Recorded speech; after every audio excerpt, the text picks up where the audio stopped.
जी देखिए, अभी तक तो जो ये पॉलिसी है ना, इस पे आप समझ लें कि जो डिटेल्स आई हैं वो सिर्फ मीडिया के थ्रू आई हैं, लीक होके आई हैं, और वो मल्टीपल डिफरेंट सोर्सेज से मुख्तलिफ। कोई कहता है कि 500 केवीए से ऊपर के सिस्टम्स पे होगा, कोई अच्छा। कहता है कि आपको मंथली अपना लॉग खुद रखना पड़ेगा।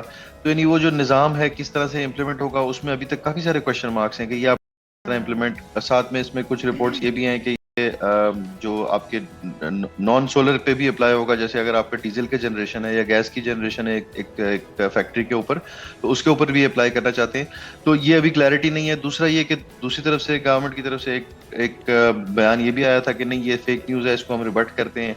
फिर उस रिबटल के ऊपर किसी जर्नलिस्ट ने एक और रिबटल दिया था। तो अभी एक कंफ्यूजन फैली हुई है, और ये बिल्कुल सही तरीका नहीं है पॉलिसीज लेके आने का। नेट मीटरिंग की पॉलिसी में भी बिल्कुल इसी सही। तरह हुआ था कि आखिर स्टेक तक होल्डर्स जो को है ना, हमें आपको पहले डिपार्टमेंट की लूप तरफ। में लेना चाहिए, उनके साथ डिस्कशन होनी चाहिए और उसके बाद फिर इस तरह की पॉलिसीज मुरतब करनी चाहिए। अच्छा, एक और चीज़ भी सामने आ रही है कि एक तो पॉलिसी का मकसद बताया जा रहा है कि सनतों को ग्रिड के इस्तेमाल की तरगीब दी जाए, और फिर अगर वो ग्रिड इस्तेमाल करते हैं तो उससे जो एक नई पॉलिसी से बिजली की तलब में 1000 मेगावाट का जो इजाफा होगा, उसको फिर किस तरह से पूरा कर पाएगी, क्या कम्पीट कर पाएगी हमारी गवर्नमेंट? और क्या ये पॉलिसी वाकई ही, अगर हुकूमत अभी तक तो जिस तरह आप भी कह रहे हैं कि इस चीज़ से डिनाई कर रहे हैं, लेकिन अगर ऐसी पॉलिसी कोई बनती है तो उससे नुकसानात क्या क्या होने जा रहे हैं?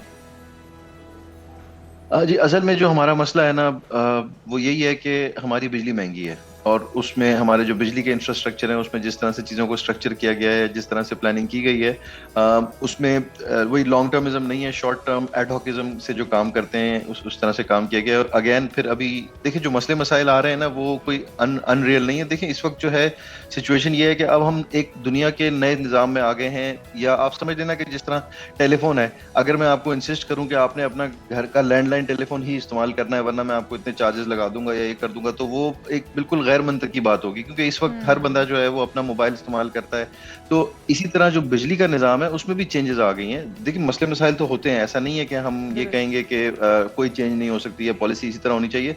लेकिन अगर आप एक्सपर्ट्स को साथ में इन्वॉल्व करें और इसको सोच समझ के ऐसी पॉलिसी बनाएं जिसमें लॉन्ग टर्म फायदा होगा, या लॉन्ग टर्म उसकी यानी आपने अगले कॉन्सिक्वेंसेस भी देखने हैं ना, कि मैं अगर एक एक्शन करूंगा तो इसके बाद जो अल्टीमेटली सनतकार है वो क्या करेगा। हारून साहब, इसका सोलर की इंडस्ट्री के ऊपर क्या असर पड़ेगा? उसकी कॉस्ट या उसकी जो डिमांड है उसमें कमी आएगी? तो जो लोग लगवाना चाहते हैं उनको थोड़ा सा खुश भी होना चाहिए कि उनको सस्ते में मिल जाएंगे अब, क्योंकि हुकूमत तो इसको हर तरह से डिस्करेज कर रही है। जी देखिए, मेरा ख्याल है कि इसकी डिमांड अपनी जगह बरकरार रहेगी। थोड़ा सा इम्पैक्ट आएगा, ऐसा नहीं है कि नहीं आएगा, थोड़ा सा इम्पैक्ट तो आएगा। लेकिन सोलर इस वक्त जो है, जितनी भी सोर्सेज ऑफ पावर हैं, अगर आप एक नई फैक्ट्री लगा रहे हैं या आप एक नया कोई भी सिस्टम लगा रहे हैं, तो सोलर इस वक्त जो है ना, आपकी जो चॉइसेस हैं उसमें से सबसे बेस्ट चॉइस सोलर है। और खासकर बैटरीज के आने के बाद सोलर प्लस,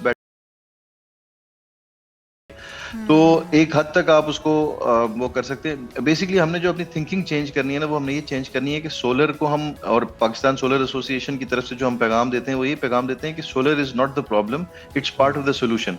आपने ये दुरुस्त। देखना है कि आपने सोलर को बेहतर तरीके से अपने सिस्टम में किस तरह इनकॉर्पोरेट करना है, आप इससे कैसे फायदा उठा सकते हैं। यानी इसकी बड़ी सारी और अब मिसालें शायद देते हैं। आवाम फॉर यही एग्जाम्पल, हम करेगी कि एक वो चीज। बैटरीज लगाकर ग्रिड से बिल्कुल डिस्कनेक्ट हो जाएगी, ताकि उन्हें किसी किस्म के जो चार्जेस हैं, जो फिक्स चार्जेस हैं, उनसे भी बच सके।